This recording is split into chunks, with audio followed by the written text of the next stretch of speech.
Hello and welcome to another video trying to get you the very top grades. In my last essay we looked at the beginning of this question: how does Stevenson present mystery and tension? And I explained why that wouldn't get you top grades in the mark scheme. Just answering that question would not give you what you needed, and I showed you why that was, why it stopped you being conceptualized. Let's scroll across here, and I've highlighted for you what conceptualized means. It means having a well-structured argument as to why the author has done this, and that has got to be linked to the author's ideas or perspectives, which means their point of view, or your interpretations of what their points of view are. So we're going to look at this essay written by a candidate who should be getting grade 8 or 9, but isn't, because they haven't considered the points of view. So what's in this for you? Well, you're going to see a well-written essay with lots of ideas that you can steal. And these will fit any essay on Jekyll and Hyde. But as we go through, I'm going to show you how this could be changed in order to write about the points of view. So then you will understand how to get grades 7, 8 and 9. Okay, so showing, I think, is much better than just telling. So tune in, here we go.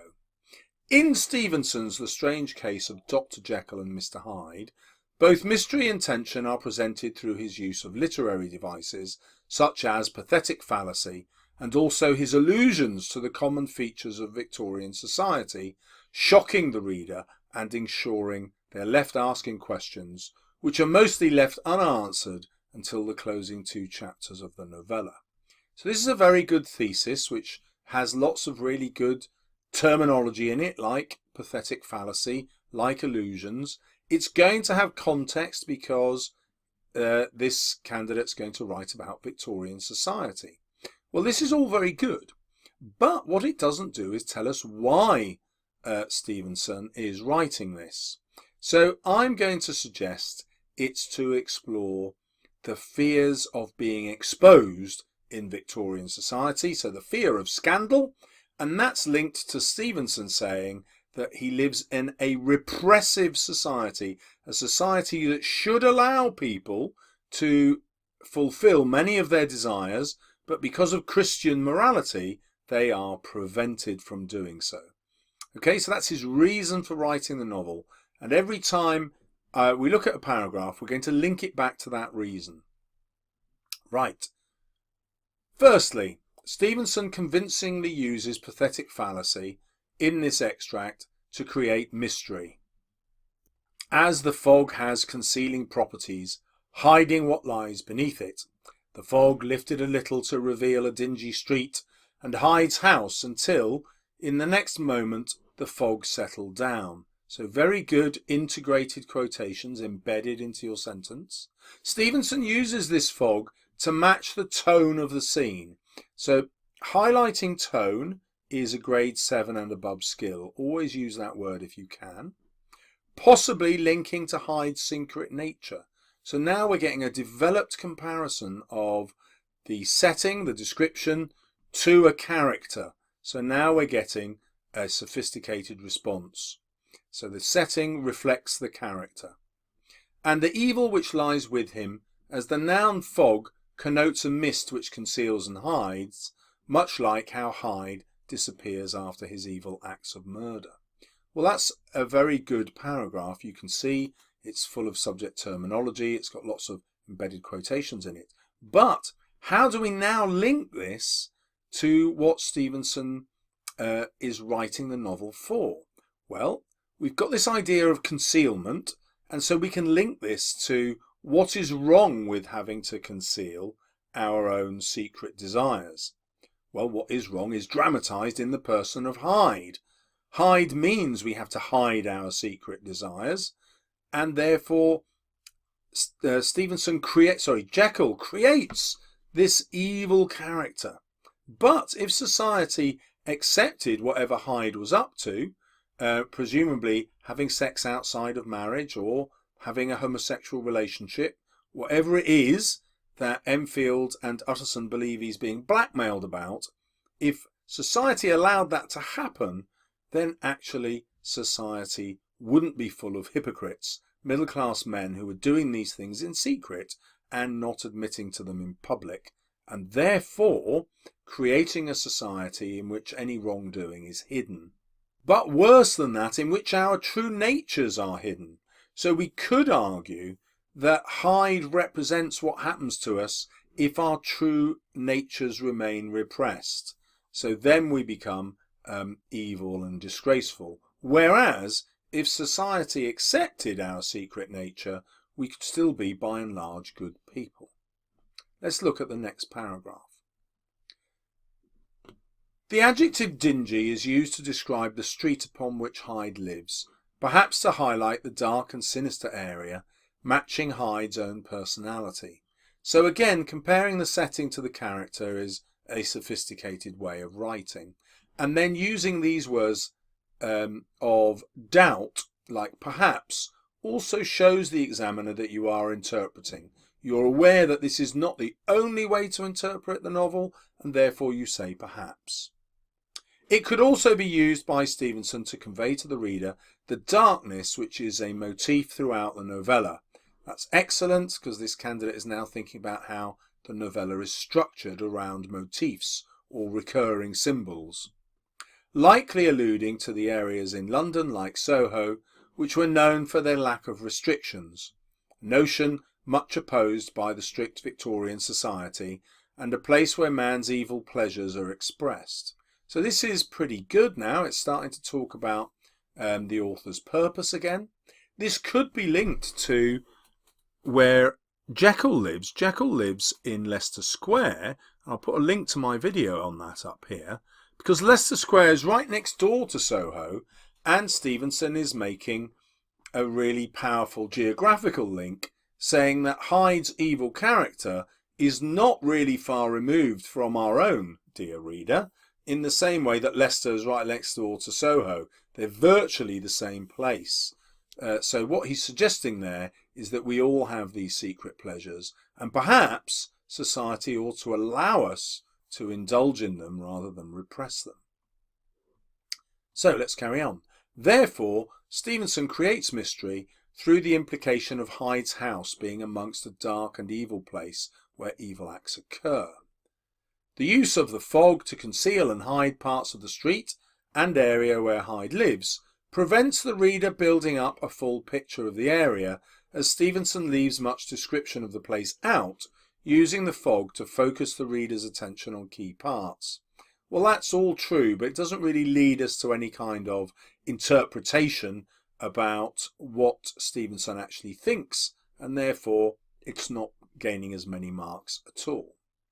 As a result, the reader is left with a half-formed image of the area Hyde lives, and is left with questions answered in relation to the omissions of details of the area as a whole. Well, that's also true, but so what? How does that help us interpret anything? So far, it doesn't. And what lies beneath the fog? They may also question why Jekyll has a relationship with this seemingly evil character. Well, now we're getting to scoring marks, because we're going to consider the why. The why is where the marks are. So why has Stevenson decided that Jekyll will appear to have this relationship with such an evil character? Well, in my other videos I argue that it's very likely that what Stevenson was writing about here was the fear of homosexuality in Victorian Britain, and he's implying that Jekyll is secretly homosexual, but he's had to repress this because society will not accept it, and therefore he creates this character to go off and have relationships in secret, and that's immediately the relationship that Utterson and Enfield automatically imagine. They're convinced that Jekyll's in a homosexual relationship with Hyde, and they don't know how to get him out of this entanglement. But Stevenson wants to argue that perhaps society would be better if homosexuality was accepted. Now, this links to the theme of Christianity and God here, because most of his readers are profoundly Christian, And at that time, a Christian audience would completely have rejected homosexuality. So he can only have this argument about homosexuality through symbolism. He can't come straight out and declare that that's exactly the relationship that's going on, because if he did, many of his readers would close the book and say, thank you very much, Mr. Stevenson, but you're not the writer for me. So it has to be a coded mystery that the more intelligent reader will be able to decode. Now our candidate has noticed something else in the extract. In addition, Stevenson powerfully uses irony in this extract to create an atmosphere of mystery. Now, irony is one of those buzzwords that puts you right in the top of the mark scheme again. Use it where you can. The fact Hyde was heir to £250,000 yet lives where ragged children huddled in the doorways, creates an atmosphere of mystery, as the reader is left questioning the reasons for Hyde, who is to inherit a large sum of money, living in a dismal quarter of London. The verb huddled and adjective ragged both portray the poverty of the area. Well, that's really good writing, but I want to link that to Stevenson's purpose again, and I'm going to come back to that idea of Soho being just a stone's throw away, literally, from Leicester Square, where Jekyll lives. And so this idea that he's living in a really dismal quarter of London is actually an illusion.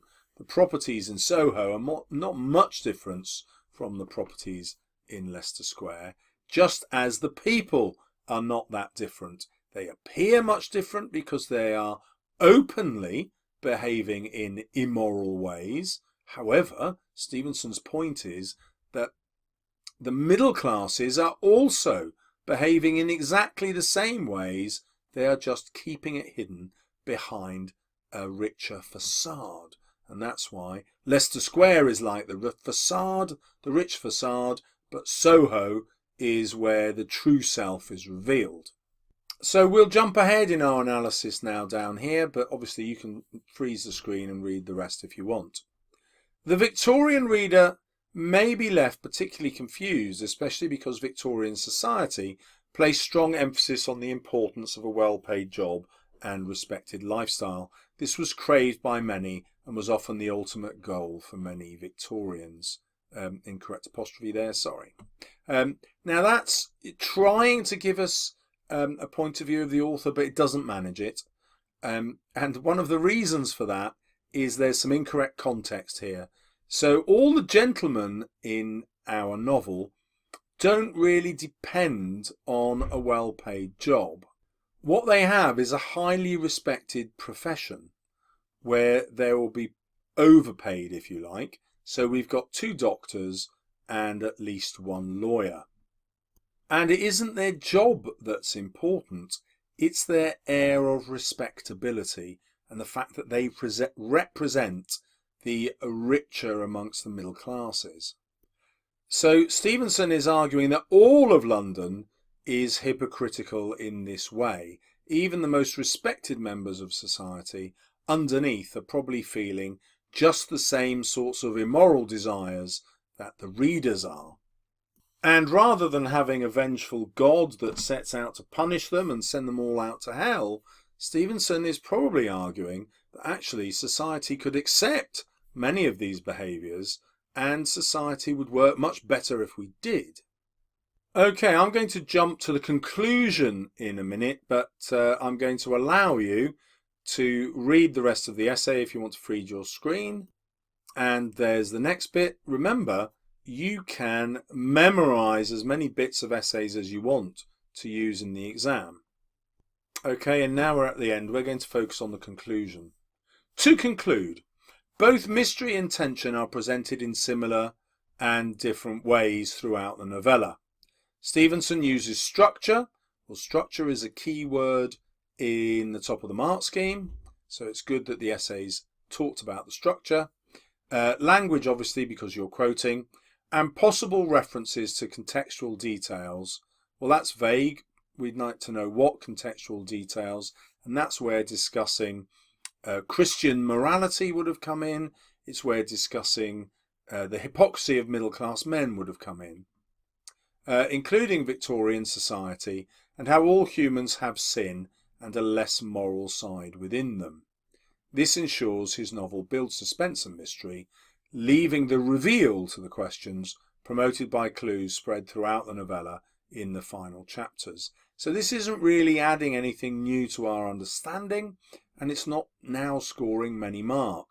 Right, instead your conclusion should do this. It has to be the end of your well-structured argument. So here, at the end of your essay, you're going to argue what Stevenson's final point was. And to do that, you always have to write about the ending of your text. Here, the ending involves Jekyll being killed and also Hyde being killed. So here you have to ask, is Stevenson offering a divine punishment here where God restores order to the world and punishes Jekyll for, if you like, usurping God's place by creating a new evil life form? In which case you'll go with a Christian reading of the text, and that is your convincing interpretation. Alternatively, you will say that this ending is a tragedy. We're instead supposed to sympathise with Jekyll, who loses his life, but actually the reader feels he deserves to live because they disagree with society's morals, which has him feel forced to create this monster, if you like, called Hyde. And so if that is your interpretation, then it is anti-Christian in its ending, and we're supposed to feel great sympathy for the dead Dr. Jekyll. Alternatively, you might see this as a critique on British society more generally, and the death of Jekyll and Hyde is a symbolic way that they both escape society, but they can only escape it through death, which of course is tragic, and this plays out in Jekyll's own life, in Stevenson's own life, when he chooses to escape British society. So shortly after writing the novella Dr. Jekyll and Mr. Hyde, he leaves Britain for good. He goes off to America and then Samoa and lives, if you like, in a tribal culture, a much more primitive one, and crucially, not a Christian society. He rejects Christianity completely and Christian morals and goes to live in Samoa. And we can see an element of wish fulfillment here, where he sees himself as Dr. Jekyll and he sees British society as killing Dr. Jekyll off and thinks, well, that's not going to happen to me. I'm going to go and live a much freer, less hypocritical life, seeking more innocent pleasures, or pleasures which society isn't there to attack me for.